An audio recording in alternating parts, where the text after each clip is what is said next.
Welcome everybody to the first Friday e-call with K-State Research and Extension. Our goal with these calls is to increase the local community's knowledge of the experts, the education, and the economic resources available to help small businesses and the communities that love them. We want to get to know you. If you please put your name and location and your role in the chat, that would be wonderful. I'd really like to hear what county you're in. I'm trying to see if we hit all of the counties, and we're pretty close so far. As always, the call is being recorded, and you'll get a link to the website when it's posted. Dave. I'm sorry, Dave. And a copy of the presentation deck. K-State and I would like to know why this call matters to you, the Kansans we serve. And so at the end of the call, we're going to have 3 very short survey questions, and I'm going to teach to the test. This test is, did you learn something today that you can use immediately? And how many people will you forward this information to? Don't pat it, just tell us the truth. How many people will you forward this information to? 0 is fine if that's the answer for you. And what did you learn today that will be the most helpful to you? So that's the 3 short questions we're going to ask you at the end. And they'll really be helpful to K-State and to Bradford to know what your needs are and how he can help. So with no further ado, I'm going to introduce you to Dr. Bradford Wiles, who's going to talk about K-State child care resources and assessment for your community. Take it away, Bradford. All right, thank you so much, Nancy. I really appreciate the opportunity and would like to welcome everyone this morning. I'm just going to give you a brief overview and then I'll dive right in. I do want to acknowledge that some of the work that I'm going to talk about today has been funded by the Child Care Consumer Education and Referral Services Award from DCF. Through Child Care Aware of Kansas. And so I'm very grateful for their support and always like to do that up front because it really does make a difference in our ability to affect change at the local level. So for an overview, I'm going to give you just a little bit of who I am and what I'm about. But then I'm going to go into some of the developmental processes in early care and education at a child, family, and community development level. Then we're going to kind of move into community development, why that's important. I'll talk about some of the challenges, or at least one of the real key challenges. And then to give you some hope, I'll give you some examples of some capacity building in 3 different Kansas communities that have been truly exceptional. Well, exceptional is not the right word. Have provided a sound model for multiple different avenues and a demonstration of the flexibility and opportunities depending on context.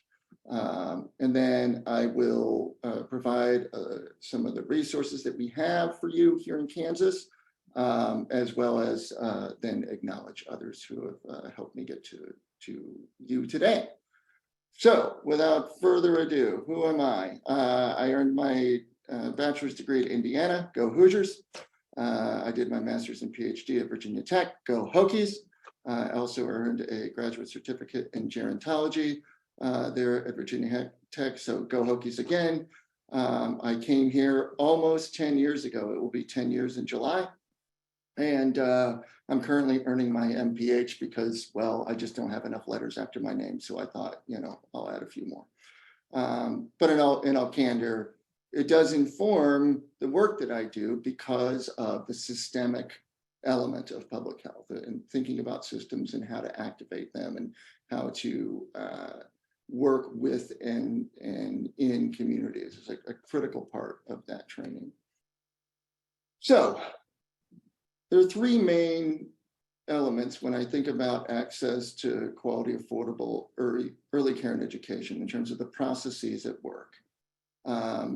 We know that there are elements of family development. So What's the number one thing people fight about?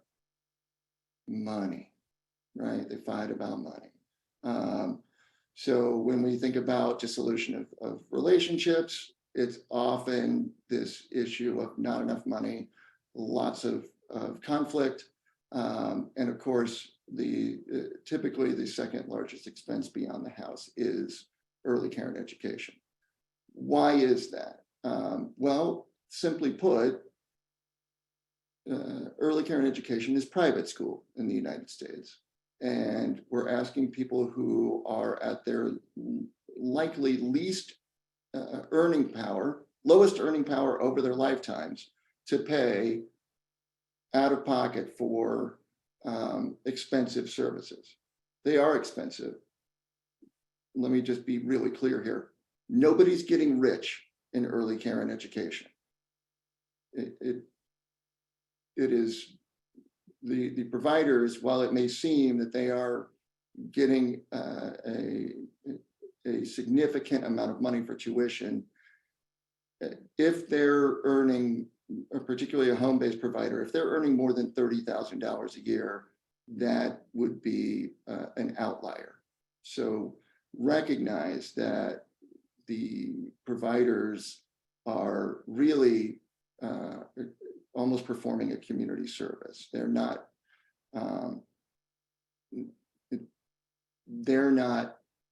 getting rich on the backs of anyone else.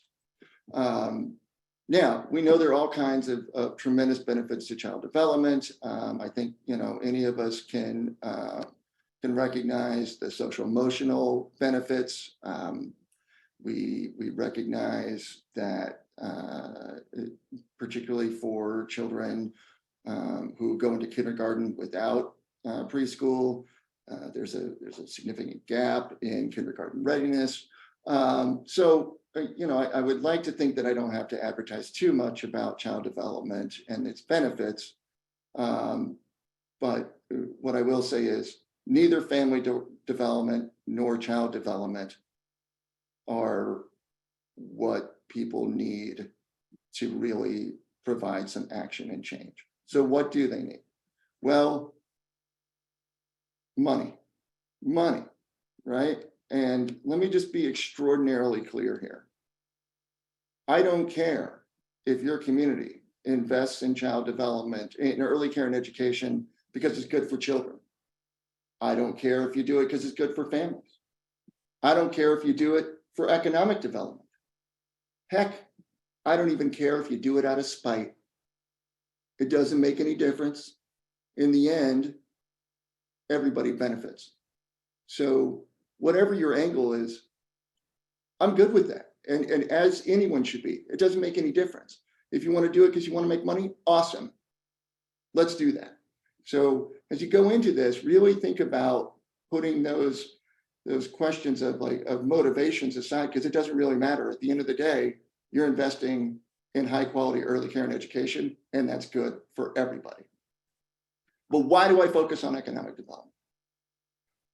So for the most part, I really focus on some of these three components, right? So there's the workforce enhancement components, so benefits to the employers and what they get out of it. And then there's the recruitment and retention components that are mutually beneficial for families and employers. And then, of course, there's the new job creation that comes along with quality, affordable early care and education. And I'll talk about some of those different levels here in just a minute. So what are some of the worst workforce enhancements? Well, not everyone wants to have a full household workforce participation. In the United States, the goal seems to be around 77 to 78% of all households with the opportunity for dual incomes want to do that. And without early care and education,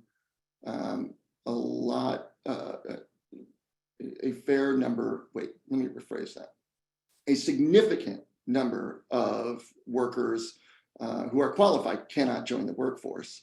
And I do want to point out that there's a real gendered issue here that goes along with it, because who stays home with children? Women. And don't get me wrong, I'm all about women who want to stay home and raise their kids and do that. And it is a tremendous responsibility and role. My own wife does this. But all I really want is for that to be a choice and not something that is required. And I think what you'll find what you will find across Kansas and across the country are that many women don't really have a realistic choice in that. They would like to be in the workforce, but can't be because there's not available quality care. And what results there,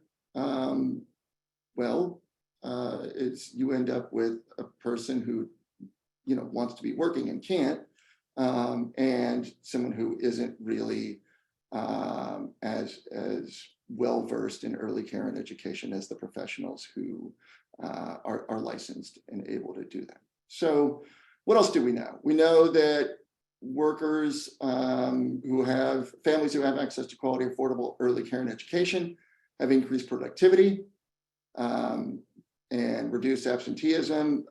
Latest data indicates that for every 30 working days, you're losing about 1.5 to 2 days for childcare issues, either in terms of productivity, trying to navigate care when it's not available, et cetera, or trying to work around a schedule when when a child needs care outside of that.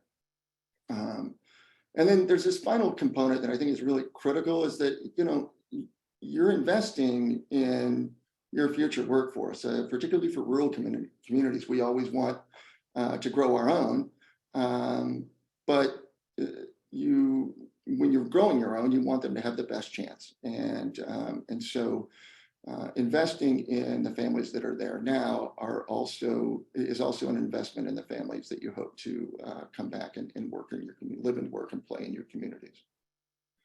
So thinking about the job recruitment and retention.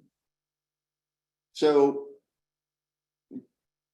most of the entry-level positions are going to be looking for workers either with young children or they're starting their families.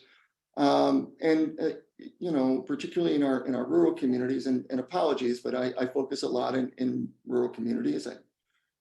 It's my passion. It's not to say that any of this isn't germane to urban communities, but one of the challenges for rural communities is that in order to get young families there, they have to both, if it's an intact, no, that's not the right word. If it's a family with a potential for dual incomes, then typically they both need to work.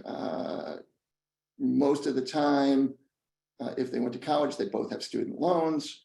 And so it's really difficult to pay off student loans with a single income, as well as earn a living wage, et cetera, et cetera. So what we want is for them to be able to enjoy that rural lifestyle while also generating economic assets for their families, as well as for their employers and their communities. So what are some of the new jobs that come with early care and education? So there's the primary, right? Those are the ECE, the early childhood education workers and staff. Obviously, if you open a center or if you open new in-home providers, you have that. It's, a job or a few. But then as you start to be able to accommodate more and more families, you then start getting the secondary support, right? So you're getting new facilities, you're getting housing that's built because families can move in, you're getting ongoing goods and services for the early care and education folks. Then you get to the tertiary support where other businesses build up around because there's economic activity, right? You all probably understand this. I'll move on.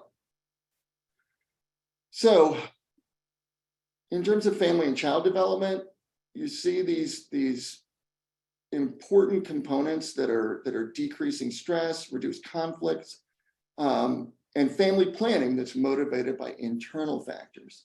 Now, I really want to be clear here. I've done this work now for several years, and one of the things that our data continually shows us is that people are planning their families around when the next early care and education slot will come open. So let's just say they have an infant. They know their infant is going to move into a toddler room. They will start planning their pregnancy so that their child will arrive when their first child is going into the toddler room, so they can literally replace the slot that is being vacated with their own child. Now, I don't know about you all, but I don't think that access to an infant slot should be the deciding factor on whether you decide to have another child or not. We can debate that, but I'd like to think that we can do better than that. So we'd like to see families motivated by internal factors. We also know, of course, that is another element of productivity. You know, we know that we reduce these risk factors and we increase these protective factors. I mentioned this here after economic development because I really want to emphasize that all of these things affect economic development as well, right? So if you're a worker and you have decreased stress and reduced conflict, guess what? You're going to do better at your job. If you're a child and you have stability from, instead of multiple care settings, you have a single one, you're safer, you have secure attachments, hey, your family's going to function better, you're going to be a better employee. Your children are going to need less services, etc. So I was showing Nancy this slide earlier today. Let me just be really direct. This is the problem. This is the problem that we have in the United States. So you can see the brain growth here, right? It starts, you know, at birth, peaks right around 3.5, 4 years old. You know, peaks isn't the right word, but the curve starts to level off around 2.5 or 3 here, and then, you know, flattens out. But where does our funding start? About 4, 5, about 5, right? And then we start to do that. This is our per pupil economic, our cumulative is the blue line. But here's the thing. What's really fascinating is for most other countries, for most other developed countries, their per pupil education funding actually, if you can see my cursor here, looks more like this, right? So it's a curve that starts with high investment and declines over time, rather than starts with none, increases, and then declines. So that's the challenge we have, right? It's private school, and so how do we do that? Well, one of the ways that we've figured out is that doing some needs assessments can help you. They're not the end all be all, but they do activate some things. And I heard one of our participants today talk about doing some work in Pretty Prairie. And yeah, I was fortunate enough to work with Reno County on doing that. I know that they're putting some of their ARPA funds to work to help on that.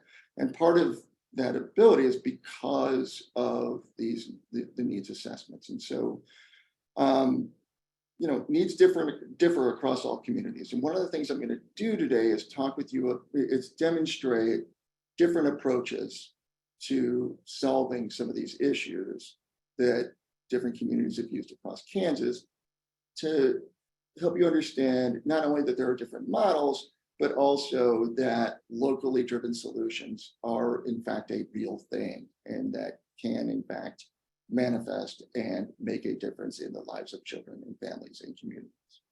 So what I like to say here is that the products that come out of these assessments are critical. Nancy gives grant writing workshops, supports those. We know that there's public funding for early care and education facilities, as well as other elements of the early care and education workforce. But you need to have data to demonstrate that you have a need.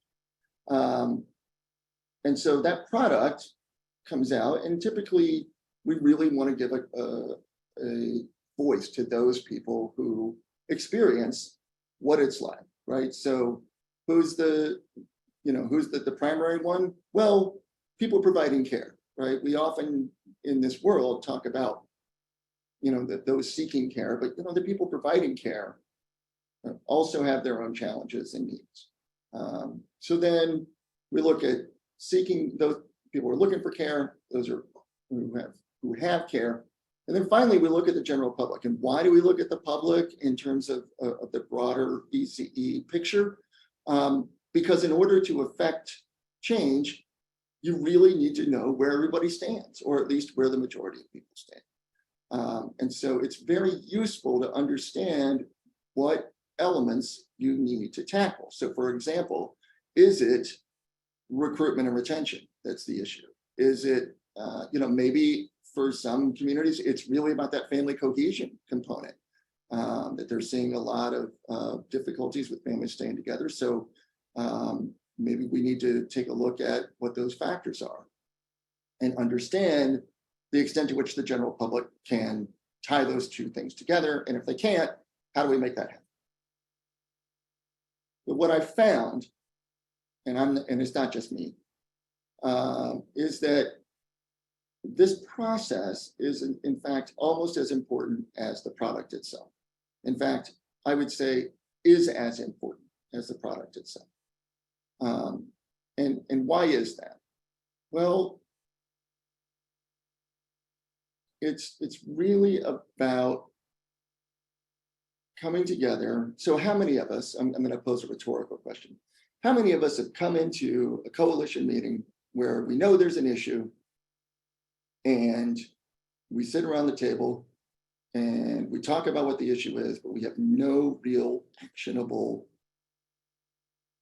outcome from that meeting, or in fact, several of those meetings? I can say that I am in that boat. And it's very difficult because oftentimes you get the really important stakeholders at those first meetings. You get your CEOs, you get your county or city commissioner, you get the director of the Chamber of Commerce, right? The executive director. And without an actionable plan there, what ends up happening is they will start to send people in their place. And you won't have the same connection. That's not to say that they're not interested, but if you're going to have those high-powered people at the table, you're gonna want to have something for them to do. And what is that thing to do? Well, you start activating momentum. You start being able to enlist the help of them and their networks. So all of this work, all of the resources that I'm going to give you are predicated on your ability to engage your networks. And even further than that, it goes a step further. But typically when you have these coalitions, you have your usual suspect stakeholders, right? So you've got your ECE licensed surveyor, you've got, your director of economic development, your school system, those kinds of things. People that you would sort of typically view as part of the ECE ecosystem. But we know that that's not all, right? So, I really like the unusual suspect angle. If you don't have someone from a church at your coalition, you would do well to have at least one of them, or if you have an interfaith coalition, the person who sits at the head of that. You never want to neglect your home-based ECE providers. In most counties in Kansas, they provide more than half the care, particularly for rural counties. If you're going to make investments in early care and education, I would give you the best free advice you'll ever get, and that is include them in what you're going to do. If you don't, it will be very, very difficult for you.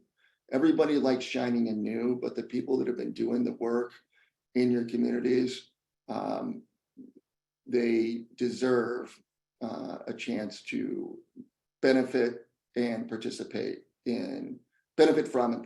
in the capacity building process. So how do you do that? Well, you build trust and you work on reciprocity, so give and take. And as you do this, you start to build this collective competence. You start to say, oh yeah, hey, this is starting to work, right? And part of the networks is using your social capital. So I'm not going to go into depth about social capital, but I'll just say it's really your currency. So how big and how often of a favor can you ask of someone, and how, and the reverse. Essentially, that's it, right? So can I go to Nancy and ask her to drive me to the airport in Kansas City? I probably wouldn't do that, right? If I were desperate, would I? Yes. Nancy would typically evaluate, okay, so first, how desperate is he? Is he going to cry? I probably would. That's okay. But there's and then she would examine if it would be beneficial for her in terms of her goals. And and we call it capital because I would be spending my capital by asking Nancy to help me. So you need to spend capital, but you also gain it. And so how do you spend it? You spend it through your networks. And this is where 6 Degrees of Kevin Bacon really comes into play, right? You just don't know how close you are to different people. Years ago, I started interviewing successful songwriters. And you would be amazed at how short the degrees of separation are from people who are Rock and Roll Hall of Famers. From all of us, people, but you know what? The people you know also know people. And that's where the power is. So when you're thinking about any of this work at the local level, recognize that your networks are the thing. Why is that the thing? Well, because a few things. First, you'll discover some latent assets that you didn't know you had. In some communities, there are people who would love to volunteer, invest, etc., in early care and education, but it doesn't have the visibility, it doesn't have the momentum, and it doesn't have the point person to make those things happen. In several communities, we identified people who were absolutely qualified to have an early care and education facility in home or to work at a center, but they weren't doing so because they didn't have access to quality, affordable care. So what's a good way to do that? Well, you set them up with the support to get licensed, and you're able to leverage that latent talent. So it's more than that. It could be anything: facilities, goods and services, time, money, and talent. That's what my family resource management folks would remind me of. So recognize that the people you know are important, but the people that they know are doubly so. So this is kind of what we're all about. I'm not going to go into this too depth, but this important component of a sense of community is what I kind of talk about when you're working across these networks, these infrastructures, so the things that happen beforehand are really, where are you positioned now? And then how do you affect these networks to then build up and down these individual and families and your community level processes. So it really is quite dynamic. And at the end of the day, it takes everybody to at least try to build the capacity. You're not going to get everyone. It's never going to happen. There are going to be 10% of people who think, well, I had kids 40 years ago and we figured it out. Great, right?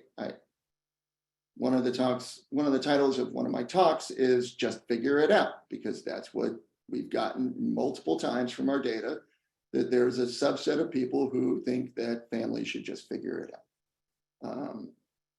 I can tell you that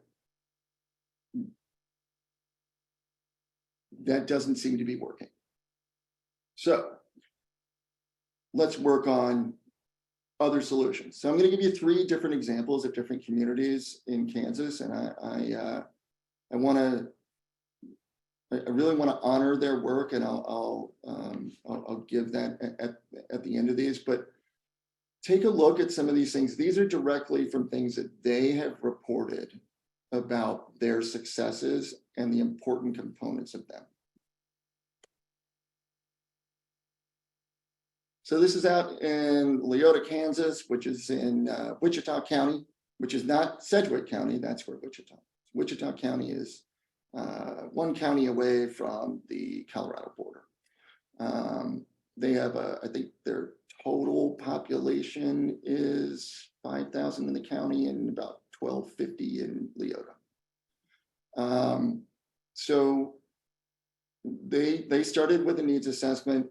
My shop got a grant from the North Central region for rural community development. For community rural development. She talked with people already working in early care and education, those who were licensed and those who weren't. Here's the thing. I know it's hard to think about this work as, well, we don't want to interface with unlicensed care. No, you do. You want to bring them into licensure, right? You want to make it safe for them. Ignoring that those folks exist is not a good strategy, right? If you want quality early care and education, it is incumbent upon us to make the quality component accessible, right? So that's one opportunity for investment, right? A really easy, low-hanging fruit that does not cost a lot is to help people who are providing what we'd call gray market or black market care to get into the actual license space. So she attended one of their grant writing workshops for Nancy, fundraised for an economic impact study. And then, so she was an extension agent. The folks I'll talk about here are extension agents, but I want to be clear, these are extension agents, but it doesn't have to be an extension agent. Anyone who is positioned well to serve as an anchor and a convener and a collaborator within a community can serve in this role. What you need is a dedicated person with their supervisor's approval and endorsement. And so, they all understood that it was critically important. And for this person, 90% of her time was going to be dedicated to building this. And they gave their full support because, again, it's not hard. It's not difficult math to figure out that your community is not going to do well unless you can bring families in who want to live, work, and play there. So here in Edwards County, this agent aligned ECE capacity with her extension position. So this is her own, these are again, her own words, but I really want to emphasize that it's about alignment. It's about looking at the job you're doing now and identifying, is my organization willing to support my work in this? I'll leave it up to you to decide if that's possible within your own organization, or how you would go about identifying that person in your community. Some communities have fundraised to have that person.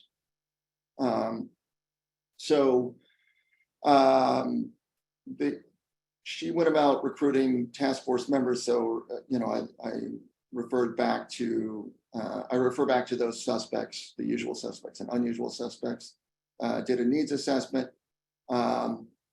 then partnered with the Community Foundation as a fiscal agent, worked on SMART goals. I hope you all know what these are. They're, what is it? Sustainable, measurable, actionable, Nancy, someone, what is it? Reasonable and Or relevant. relevant. Relevant and time oriented. Yep. Thank you. There we go.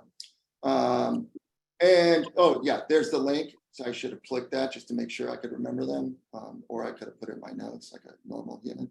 But anyway, so what she emphasized the most was the communication with all of the stakeholders, even those who were opposed, who didn't think that investing community foundation dollars or community funds was investing in early care and education was worthwhile. Again, part of the effort is to understand where the community lands on some of these things, so that building that community capacity can include some of the ability to assuage the concerns that constituents would have. Again, you're not going to get everybody, but you can certainly change enough minds to get a critical mass to really affect some change. And I'll show you in just a second. So then Marion County, she formed a committee of about 20 members, which is pretty large, but not overly so.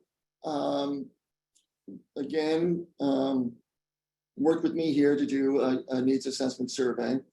They really focused on the economic implications. So when I say that, they were really, really interested in talking with their businesses about what they needed the most. Their human resources representatives all reported that they were having a really hard time recruiting qualified applicants, to their town, because they didn't have access to quality affordable care. So they then partnered with the community, both with their churches and with their community foundation. But instead of using the foundation, they created their own 501c3, which is a nonprofit to run an early care and education center. And now she is the chair of the board of directors. So I show you these things to demonstrate that these things can happen, and I'll get to the punch here in just a minute. But some of the key elements from Marion County are, she really talked about having a dedicated leader. So I hope that my point is made here, that you need a person, you need a champion. Okay, a champion is critical.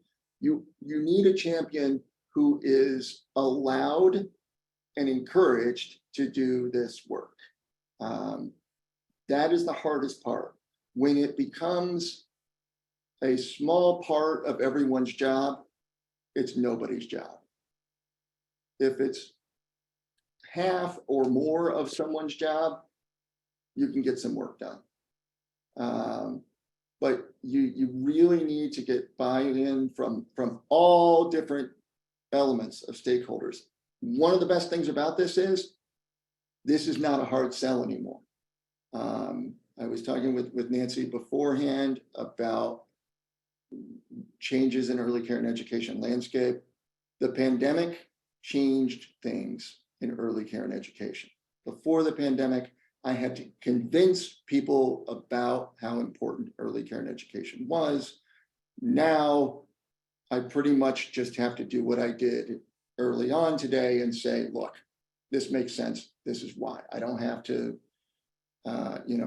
go into the amount of detail that I previously did, because everybody understood. Everybody gets it. You saw people not being able to go to work, or at least in my case, all of my colleagues know my son and daughter.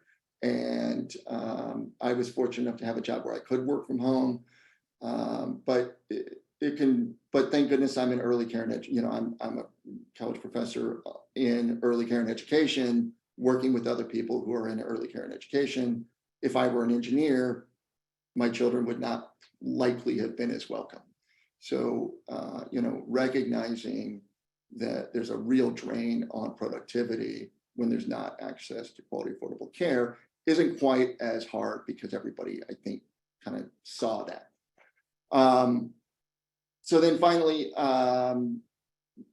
from Marion County, the nonprofit, the Community Foundation, really helped with fundraising for their 501c3.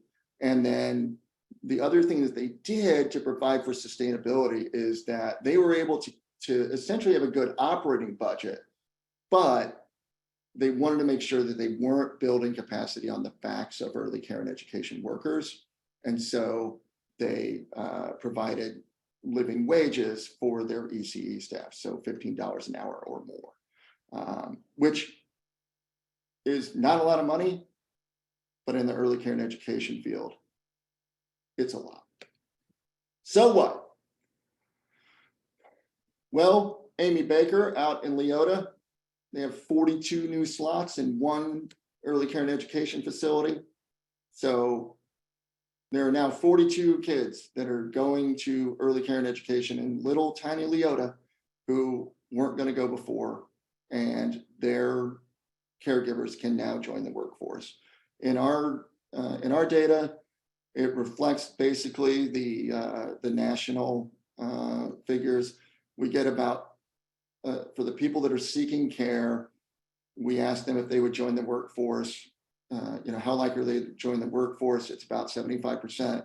And then we ask them how much they would earn if they join the workforce, and our median is around $50,000.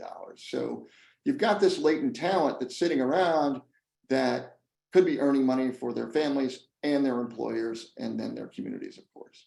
In Marion County, they opened 60 new slots.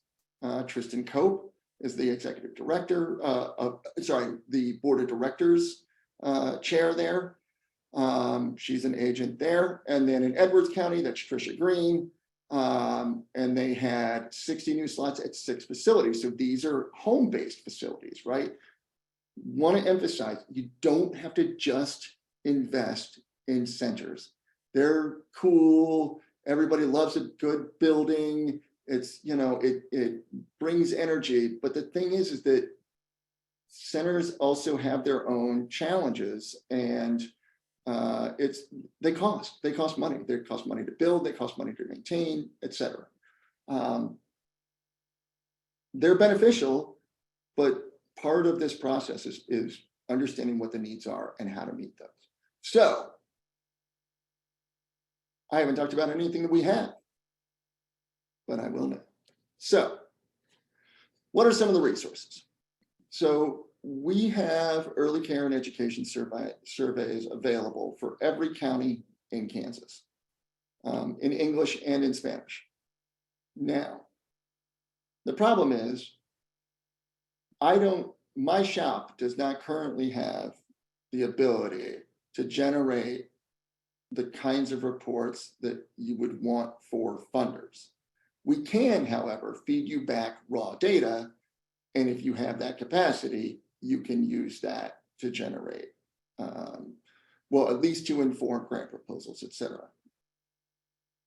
I am currently working on securing additional resources. I I will leave that there. I hope to be able to provide an update on that very soon. In August, I'll be starting to provide training for extension agents on building community capacity. If that goes well, and there are opportunities in local communities who would like to also, participate, please reach out to Nancy, or reach out directly to me. I think my email's on there. If not, Nancy, please. Yeah, bad extension professional, bad. Should have had my contact information. Then I know that there's some systemic support in terms of workforce development. So one of the challenges for ECE in rural communities is not only the capacity component, but the workforce retention and professional credentialing. So we're working on that. Also, if you're not aware, the Childcare Aware of Kansas has community engagement professionals and the Childcare Health Consultant Network.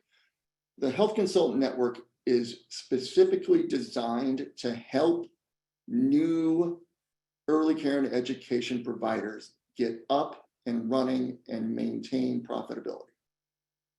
So if you identify someone in your community who needs that support, who could use that support, so often we find providers essentially kind of falling into this, and the business structure sort of lags behind, as opposed to being part and parcel of forming a business. And when I say fall into it, they're staying home, caring for their own kids, and then their neighbors' kids need something, and their neighbors' friends' kids, and they're like, okay, fine. I'll do this, I'll do it as a business, I'll charge X, but the business side is an afterthought. Whereas, what we're trying to work, Childcare Aware and I work very closely together. Just saw today, I keep clicking on that. Just saw today, this just came out today, that Childcare Aware of Kansas has requests for proposals for shared services hubs. So what they're rolling out are the opportunities for communities to provide shared services for the providers in their community. And what are those shared services? Things like payroll, bookkeeping, ordering supplies, other professional development components, right? So it's really designed to remove a lot of that administrative burden from early care and education providers. I would encourage you to seek that out. Nancy, I will shoot you an email right after this with that link. I literally saw it right beforehand, so I just had time to type that in my slide, and that was it. I keep doing that. I keep coming back to Nancy's grant writing course. It really is important. The data that you will get out of these assessments are critical, but unless you know how to use them in writing a grant, it's not going to be as useful to you. You're going to reduce your chances of success unless you have some expertise and some practice in creating these proposals. And then finally, for those of you in rural communities, the USDA has a number of different opportunities, but the one that's most useful in the early care and education setting are the community facilities direct load and grant program. So I will include that link as well. It, like most of the community facilities grants, requires a local match, but it's worth it. And one of the ways to get your local match is to do that needs assessment. Again, by doing that, you identify some of those resources and can identify and mobilize the resources that you have in your community to then get to where you can start to build capacity. And then finally, this last slide, that I've clicked to several times. I always try to put my family up because I love them and I do this work so they can have a good opportunity. I do want to acknowledge a few folks today. First and foremost, Nancy Daniels, thank you for having me here. I also want to acknowledge Mark Skidmore. So this work started through the North Central Region Center for Rural Development. And Mark Skidmore was the director at the time. I learned more about community development from him than anyone else. I want to thank my employer, K-State Research and Extension, my partners at Child Care Aware Kansas and DCF. And then Holly Connell is our project manager on the needs assessment surveys. Should you reach out to me and want to do that, odds are high you will be interfacing with Holly. And with that, I'm done. I'll take any questions. Fantastic. So I see in the chat, and if you want to go ahead and close that so we can see people's faces. And I did put your email into the chat. Dana Stanton is here. She's the Child Care Program Specialist for Northwest Kansas Economic Innovation Center, a part of the Dane G. Hansen. And she is offering herself as a resource to the people in the Hanson area. Russell Yarnell asks, what are some events or functions to develop families? Could you be more specific? Like, Can you say more, Russell? Can you hear me? Yep. Yes. Okay. Basically, our church runs an early learning center, and we just see things that it would be good to bring the parents in for a little bit of social structure, kind of get them, figure out what their needs are. It varies widely. The kids are easy because they're all working on motor skills and together, or their ABCs, but the parents are all different stages of life. But it seems like there's a great opportunity for just outreach there. Yeah, so I would point you to the Office of Child Care at the Administration for Children and Families. Head Start is predicated on this family community engagement. It's actually required of them because of the importance of it. And they have a whole laundry list of different engagement activities, of different ways of building their community of learners. So I would start there. Also, the National Association for the Education of Young Children, NACI, or when I moved to Kansas, they call it NIAC, which I had never heard before. And there's kayak, which I always thought you used to paddle down the river, but that's not it. Anyway, so what I would say is start at those two places, and then if you need more assistance, just reach out and I'll see what I can do for you. I guess my input would be make it fun, and they'll come and they'll learn from each other naturally. And food always helps. Food always helps. That's right. Yeah, it can't be one more thing that they need to learn from. They've already got enough in their life, but make it fun. Oh, and engage your extension agent. I mean that. And if she won't engage, do it anyway. Yeah, agreed. I mean, different agents have different priorities, different opportunities. So don't be offended if they can't or won't, but just know that start there. And then if that can't happen, reach out to me and we'll figure out some ideas for you. Great. Any other questions? You know what? Right now, Bradford, I want to say out loud that I need to meet with you and find out what those tidbits of, key information that an early childhood provider could provide in their grants. Like there's when I was doing this in the early 2000s, we had certain things that we would always quote, and Bradford is generating data that are compelling, and I needed to know what those compelling data are now. And so I can teach it to the people that we teach. Are there any other questions? We have a few minutes if we have another question.